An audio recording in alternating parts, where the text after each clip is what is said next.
given. He was an absolute nightmare to face.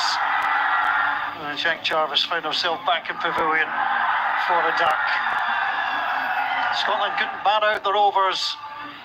They tried to find a way to do so, but again, leg stump removed from the ground. Finlay McCreath and defender Singhari in good form as well. Scotland have it all to do. It's going to take a mammoth effort to try and restrict Nepal. Nepal in the driving seat. Scotland 97 all out in their innings.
One of the greatest T20 internationals you'll ever see. They lost that match. They've put themselves in a good position in front of their fans,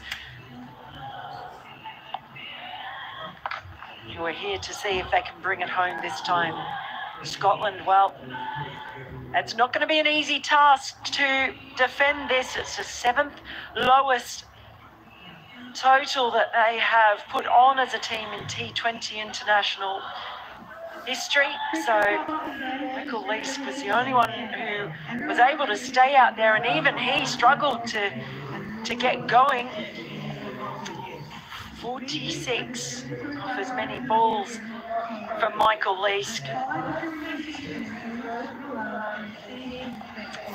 So you see there, but it really was, look at those 4 wickets from halfway down. Lamachani, that was an absolutely brilliant spell from Lamachani, just bringing the ball back into the right-handers.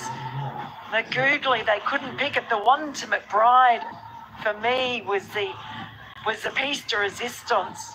What a ball to receive first up. It put him on a hat-trick. He wasn't able to complete it. 4 for 11, not his best figures in T20 internationals. He does have a 5-er, but boy, that's got to be up there with one of his best performances with the ball.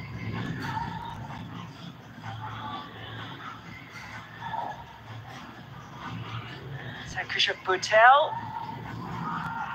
is ready to come out with Lokesh Bam. So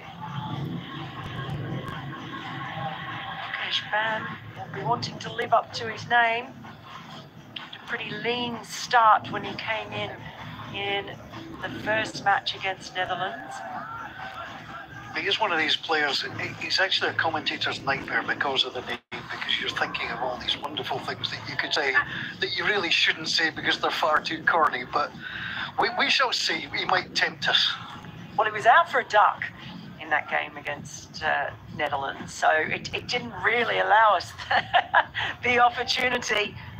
And it's great. There are a couple of South Africans, both men and women, play the game, whose last name's Bosch, and Bosch is a good one as well. Bosch is brilliant. Great name of a detective too. Hieronymus Bosch. Michael Connolly books, different kind of Bosch. Los Angeles as opposed to Cape Town.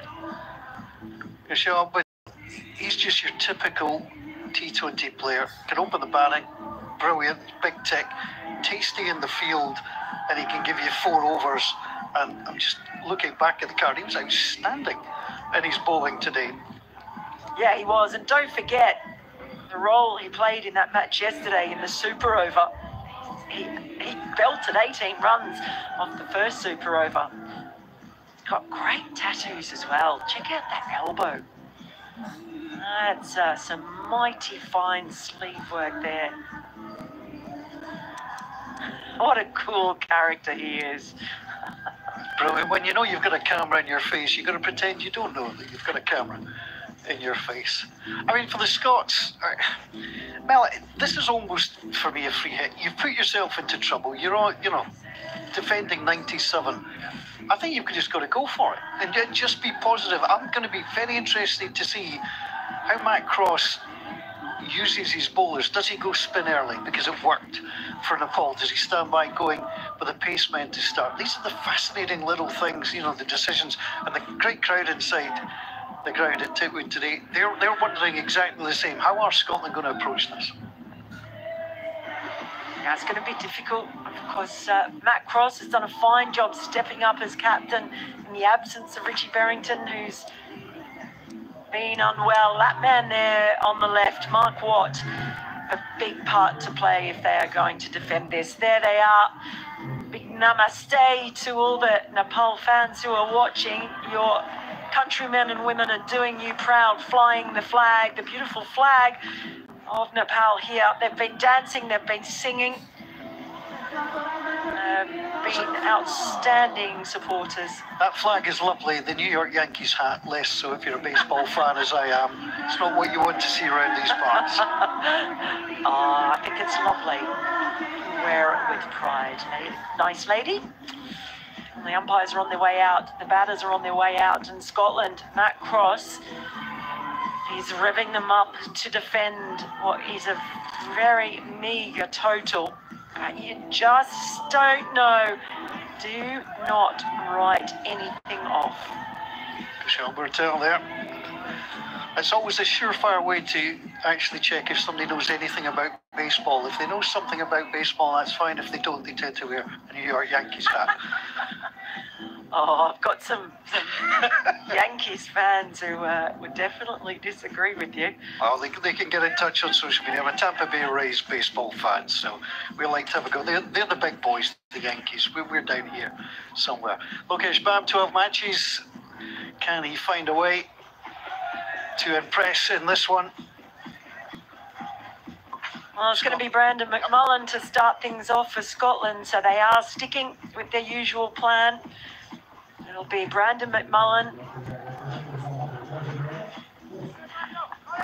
Matt Cross is taking his customary position right up behind the stumps. There he is lurking. Now, not sure if we'll see much swing today, but if we do, Brandon McMullen is the bowler to find it. The problem is they can't afford to leak easy runs at any point in this chase. Fielders are going to have to be on, bowlers are going to have to be accurate. It's 2 for 19. 2 overs, 19 runs for the Dutch. And he opens up the dot ball. Scotland are going to need to see an awful lot of those. It's a bit breezy and blustery out there.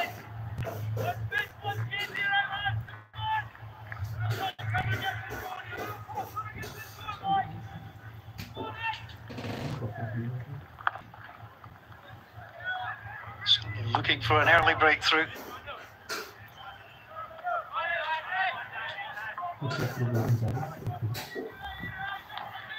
Pitching it up early, trying to make the most of any swing that might be on offer. He really has to be on it here, McMullen, today, because he has had the tendency to leak some runs in his first couple of overs, and then he pulls it back. He doesn't have that luxury.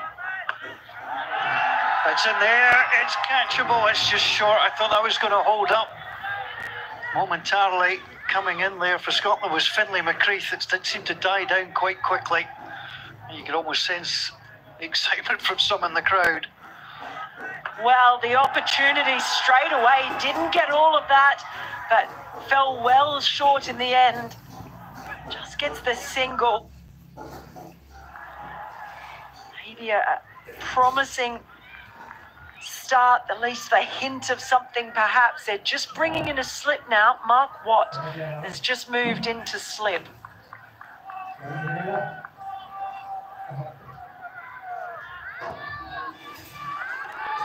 Again, not to cover. You can see the away swinger coming in, so he is finding some movement. That's why they brought Mark Watt in.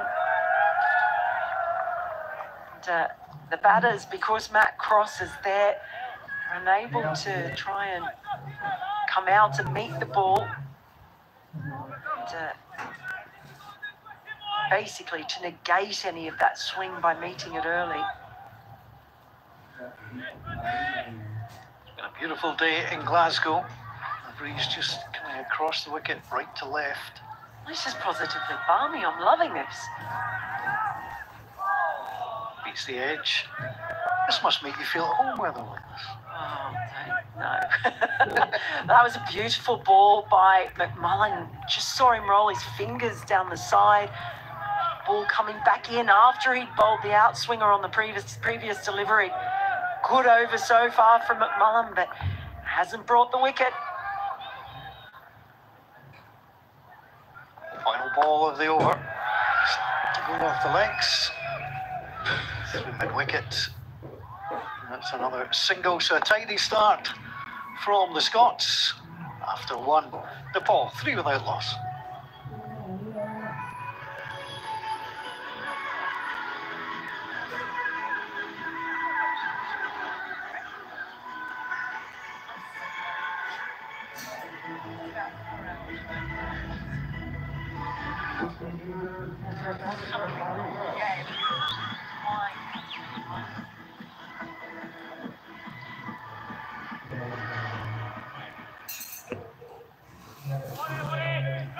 Well, they didn't have any luck opening the bowling, as Nepal will be hoping to be sitting there for a while.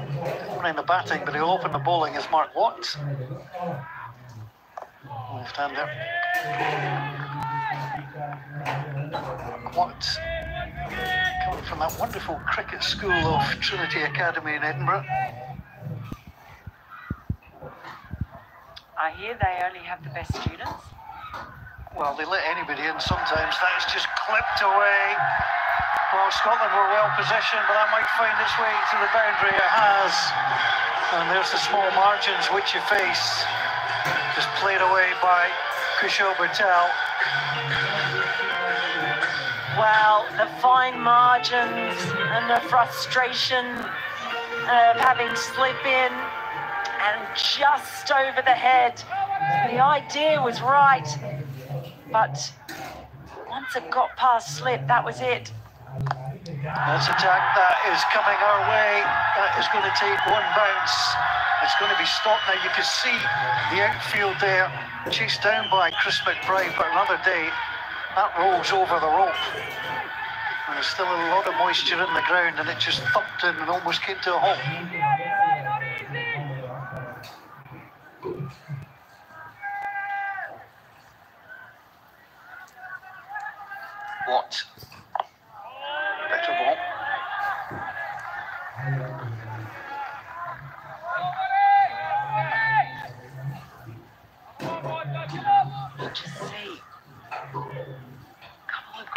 They don't have to push things, but they are going to push things. It's in the air and it's over the head of McBride. It's another boundary.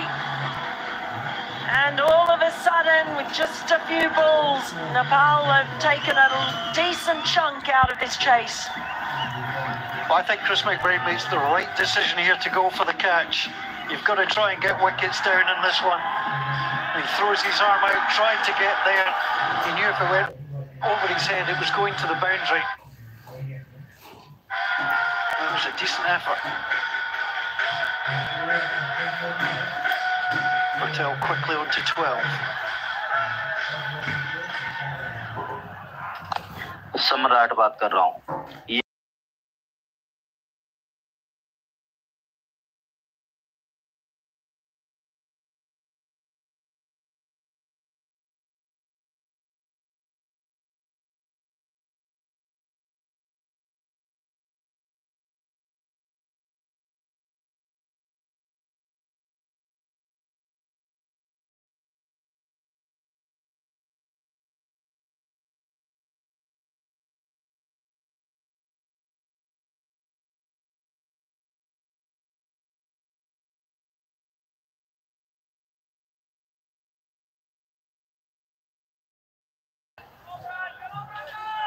Brandon McMullen to continue from the Meldrum Gardens end. What in its slip? It's clipped round the corner, and that's going to get away for Sharif. And it might be required. He can't stop. Filling the crease out. And it's a boundary to start this third over. They needed to be able to stop the boundaries, and they're not able to. And that is just a nice wristy flick. Valiant dive from McCreath, can't paddle the ball back in. We have half the number of fours that Scotland scored already, Nepal, and Scotland took almost 20 overs. That's a lovely shot.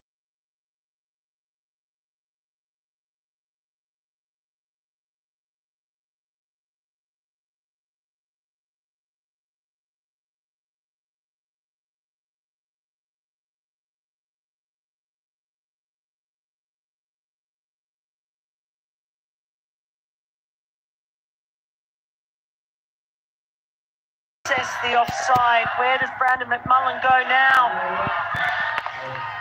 That's a better ball, bit of pace to it.